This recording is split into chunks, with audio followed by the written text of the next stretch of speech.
नाभाजी महाराज जिन्होंने भक्तमाल लिखी, ये पय हरि कृष्णदास जी के ही शिष्य हुए हैं। ये मार्ग में जा रहे थे एक बार, अगरदासी और कीलदासी दोनों स्नान करने को लिए जा रहे थे महाराज। पय हरि जी के शिष्य हैं ये दोनों, अगरदासी और कीलदासी। मार्ग में जाते जाते क्या हुआ, इन्होंने एक बालक देखा जो अंधा था और वो रो रहा था बेचारा।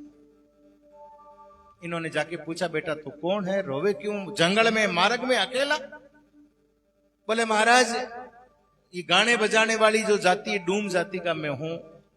मेरे माँ बाप मुझे छोड़ गए, खाने के लाले पड़ रहे हैं, भयंकर काल पड़ गया, मेरी माँ भी छोड़ गई। अगरदासी ने पूछा, तू है कौन, अकेला मार्ग में क्यों बैठा? बोले मेरी माता मुझे छोड़ करके चली गई इसलिए बैठा हूं। अगरदासी ने कहा, धिक्कार है तेरी माँ को। उस बालक ने कहा, महाराज माँ को तो धिक्कार है, वो तो संसारी थी, गृहस्थी थी, लेकिन आप जैसे संत मुझे देख करके छोड़ के जा रहे हो, आप क्या कहोगे अपना आप को? अरे वो तो संसारी थी, स्वार्थ में बंदी थी, उसके पास अन्न नहीं था, धन नहीं था, मुझे पालने के लिए कुछ नहीं था, मुझे छोड़ गई। लेकिन तुम तो संत हो, उलझाने सुलझाने वाले हो महाराज, आप तो महापुरुष हो, आप छोड़ के जा रहे हो। अरे जिसका पिता ब्रह्मा हो, जिसका पुत्र ब्रह्मा हो, जिसका पिता समुद्र हो, जिसकी बहन लक्ष्मी हो, जिसका विष्णु बहनोई हो, उस कमल को भी बर्फ नष्ट कर देती है, कोई बचाने नहीं आता है महाराज। स्वार्थ कमल के पुष्प से ब्रह्मा जी की उत्पत्ति हुई और कमल भगवान की विष्णु की नाभि से निकला महाराज। ये सुन करके कीलदास जी महाराज ने कहा, ये तो कोई अच्छा भजनानंदी महापुरुष होगा। अपने कमंडल से जल निकाला और उसकी आंखों पे छिटकार महाराज आंखें तैयार कर दी, अंधे को सही सूझता बना दिया। ये संतों का भजन होता है।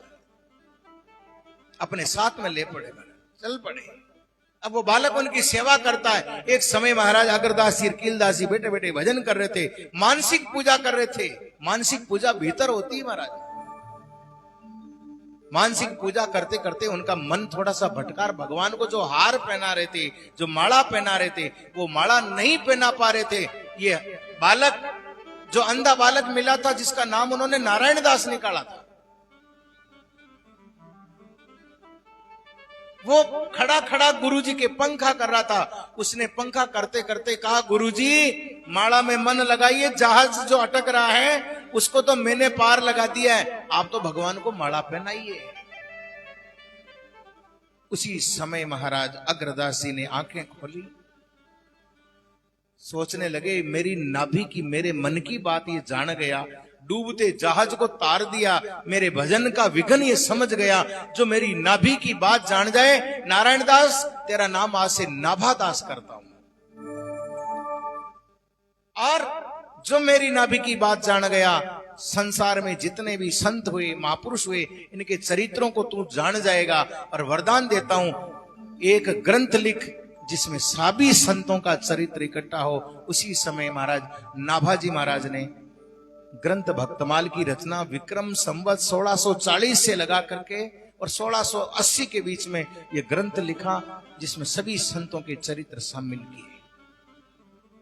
ये जो ग्रंथ सुन रहे हो आप, ये दोबारा लिखा हुआ ग्रंथ है। इन भगवान जो भजन करता है, सत्संग करता है, सुमिरन करता है, जो सेवा करता है संतों की, अपना जीवन संतों पे न्योछावर कर देता है, उसके काज भगवान सिद्ध करता है। चाहे वो किसी संप्रदाय का हो, किसी जगह हो, आपका लक्ष्य केवल जीवन में इतना हो, संत सेवा और परमात्मा का भजन, ये बनत बनत बन जासी रे। थोड़ा थोड़ा करके भी महाराज भजन बनता है, एक साथ कौन बने? बूंद बूंद से घड़ो भरे, जो थोड़ा थोड़ा करते करते ये भजन ये जीवन में बन जाएगा। जितना हो सके, जितना समय मिले, जब भी समय मिले, संत सेवा और जट टाइम मिले, राम जी रो नाम भजतो रहना चाहिए।